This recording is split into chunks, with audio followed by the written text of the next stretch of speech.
Selama ini kita tidak punya skema untuk insentif dan disinsentif terkait dengan efisiensi.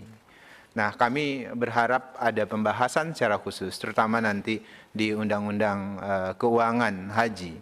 Karena hampir setiap tahun, karena tidak ada insentif orang melakukan efisiensi, akhirnya banyak mengarang-arang. Jadi ada dana yang lebih, kemudian digunakanlah untuk macam-macam yang sebenarnya itu inefisiensi. Nah, oleh sebab itu agaknya perlu dibangun rancangan untuk ada insentif. Tapi ada juga disinsentif. Kan disinsentif tentu banyak hal. Nah, insentif misalnya pada saat ini kami melakukan efisiensi di konsumsi itu nilainya 123 miliar. Dan itu pada saat selesai musim haji kan akan dikembalikan kepada BPKH. Tapi kan selama ini yang terjadi tadi saya sebutkan, ya akhirnya diada-adakan kegiatan yang tidak seharusnya. Nah, oleh sebab itu kami butuh bantuan Bapak Ibu di DPR. Pak Menteri sesuai dengan amanah Presiden mendorong integritas, mendorong zero tolerance praktek korupsi rente di Kementerian Haji. Tapi kami punya PR, bagaimana caranya kami bisa menyediakan insentif yang cukup bagi ASN-ASN ini. Ini luar biasa. Penyelenggaraan haji belum terlaksana, efisiensi sudah ada. Tapi ini Pak Wamen, hati-hati. Nggak usah disebut-sebut, karena masih berjalan. Nanti orang menagih kalau sudah selesai. Loh, enggak, kok biarin. Karena pembiayaan kita belum tentu ada Postmayer, ada yang lain. Tapi kita udah berlagu ini ada 130 miliar, nanti bahaya. Assalamualaikum warahmatullahi wabarakatuh. Sahabat El Leila Official, kalau kita mendengar kata efisiensi, biasanya yang terbayang adalah hemat, rapi, dan bertanggung jawab. Tapi hari ini muncul satu kabar yang bikin publik berhenti sejenak dan bertanya, kok efisiensi uang jamaah justru diikuti permintaan insentif? Di video ini kita tidak sedang menuduh, tidak sedang marah, kita hanya ingin meluruskan logika. Karena yang dibicarakan ini bukan uang biasa, ini uang jamaah haji. Sebelum lanjut, pastikan sahabat semuanya subscribe dulu, karena konten seperti ini jarang dibahas jujur dan transparan. Sahabat semuanya, dalam rapat dengan DPR, Kementerian Haji dan Umroh menyampaikan bahwa mereka berhasil melakukan efisiensi biaya konsumsi haji 2026 hingga sekitar 123 miliar rupiah. Efisiensi ini diklaim dilakukan dengan penurunan harga konsumsi harian tanpa mengurangi kualitas. Bahkan disebutkan gramasi makanan justru ditingkatkan. Secara teori, ini terdengar positif, dan memang efisiensi adalah sesuatu yang baik. Namun pernyataan itu kemudian disambung dengan satu hal penting, permintaan agar ASN Kementerian Haji mendapatkan insentif atas efisiensi tersebut. Di titik inilah diskusi publik mulai menghangat. Yang menarik, bahkan agak unik sahabat El Leila Official.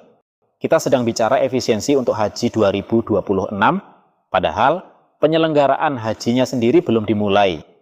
Belum ada puncak haji, belum ada pergerakan Arafah, Musdalifah, sampai Mina. Jamaah pun belum berangkat.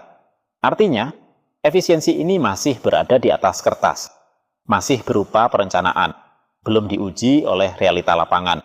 Maka, wajar jika publik bertanya, apakah efisiensi ini nanti benar-benar terasa di lapangan atau hanya rapi di laporan? Pertanyaan krusialnya adalah, apakah efisiensi termasuk prestasi atau kewajiban? Sahabat El Leila, kita harus jujur dan adil. Efisiensi bukan hadiah, efisiensi adalah kewajiban.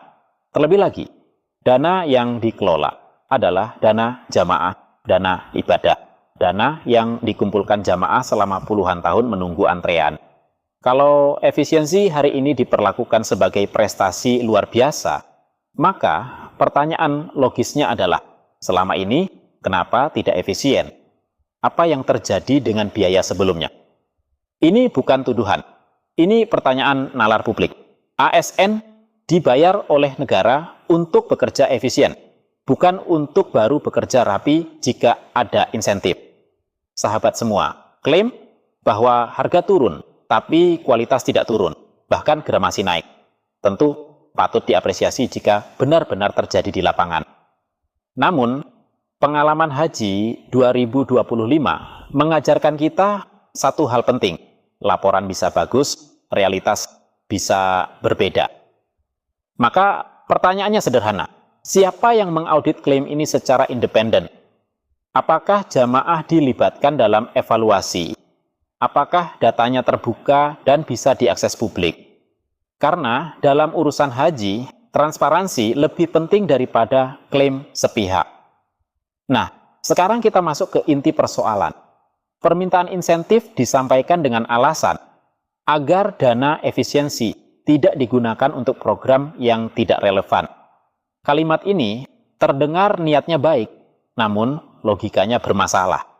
Karena jika pengelolaan dana masih bergantung pada ada atau tidaknya insentif, itu berarti sistem pengawasan belum cukup kuat. Solusinya seharusnya sistem anggaran yang dikunci, audit terbuka, dan pengawasan publik. Bukan menjadikan efisiensi sebagai alat tawar-menawar. Sahabat Leila Official, kalau logika ini dibiarkan, maka akan muncul presiden berbahaya. Efisiensi dijadikan alat klaim bonus, pelayanan dikaitkan dengan insentif, dan orientasi kerja bergeser dari pelayanan jamaah ke penghargaan finansial. Padahal, uang yang dihemat bukan milik lembaga, bukan milik pejabat, tapi hak jamaah.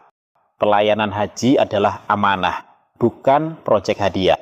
Sekarang kita simpulkan dengan jernih, efisiensi itu wajib dan patut diapresiasi.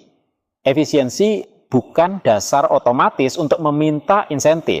Yang dibutuhkan adalah sistem kuat, bukan imbalan. Uang jamaah harus kembali sepenuhnya untuk kepentingan jamaah.